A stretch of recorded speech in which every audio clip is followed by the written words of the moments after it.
जो आपका third method है वो मूविंग एवरेज मेथड होता है।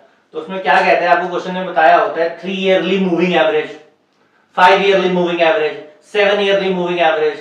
3, 5, 7 तीनों ऑड नंबर है, तो क्या बोला हुआ है 3 yearly moving average means odd पूछी हुई है।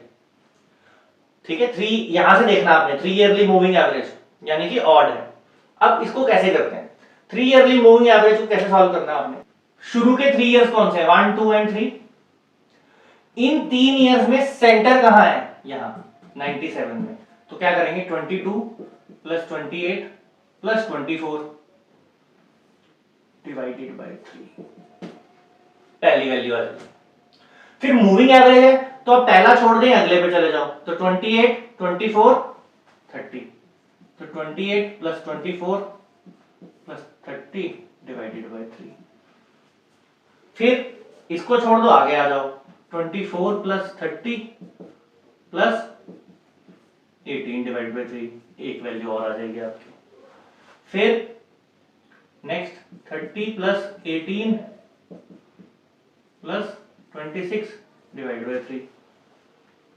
ठीक है, ये वैल्यू इसके आगे, ये वैल्यू इसके आगे, ये वैल्यू इसके आगे, ये वैल्यू इसके आगे। फिर 26 के आगे आ जाएगी 18 प्लस 26 प्लस 32 डिवाइड बाय 3। तो अब इसके बाद फर्दर अगर आप जाना चाहो 18 के बाद तो 26, 32, लेकिन आगे कोई नंबर नहीं है, तो 3 ईयरली मूविंग एवरेज फर्दर आप नहीं कर सकते। 3 ईयरली मूविंग एवरेज के लिए तीन वैल्यूज होना जरूरी थी। तो 1, 2, 3 ये लास्ट वैल्यू है आपकी। फर्स्ट वैल्यू के आगे कुछ नहीं आएगा, सेकंड ईयर ये लास्ट ईयर के आगे कुछ नहीं आएगा, फर्स्ट ईयर के आगे कुछ नहीं आएगा, वो खाली रहेंगे। और आपकी ये वैल्यूज आ गई, इन वैल्यूज को आप ट्रेंड वैल्यूज कहते हैं।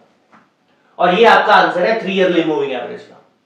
अगर 5 ईयरली बोला होता तो 1, 2, 3, 4, 5 और कहां पे आता, 5 इयर्स का सेंटर कहां है 1998, इसके सामने आता। फिर 1, 2, फिर अगले में 1, 2, 3, 4, 5 और फिर वो यहां आ जाता। फिर 1, 2, 3, 4, 5 और वो यहां 7 होता, तो ऐसे 7 ईयरली मूविंग एवरेज निकाल लेते हैं। अब आपने क्या देखो, आपने फर्स्ट मेथड किया वो बिल्कुल ही बेसिक था, फ्री हैंड कर, एक्यूरेट नहीं था। दूसरे वाले में सेमी एवरेज आया, तो जब आपने ट्रेंड वैल्यूज निकाली सेमी एवरेज में तो 2 ही ट्रेंड वैल्यूज निकली थी। लेकिन जब आपने मूविंग एवरेज निकाली अब ट्रेंड वैल्यूज आपके पास ज्यादा है, तो इसीलिए मूविंग एवरेज जो है वो पहले 2 मेथड से ज्यादा रिलायबल है। क्यों, हम जो ट्रेंड बना रहे हैं ये तो आपका ओरिजिनल डेटा है, बट ये जो आपने ट्रेंड फाइंड किया है ये किस बेसिस पे फाइंड किया आपने ट्रेंड जो है, ट्रेंड के लिए, ट्रेंड लाइन के लिए अब आपके पास ज्यादा वैल्यूज हैं, तो ये ज्यादा बेटर मेथड है इन कंपैरिजन टू फर्स्ट।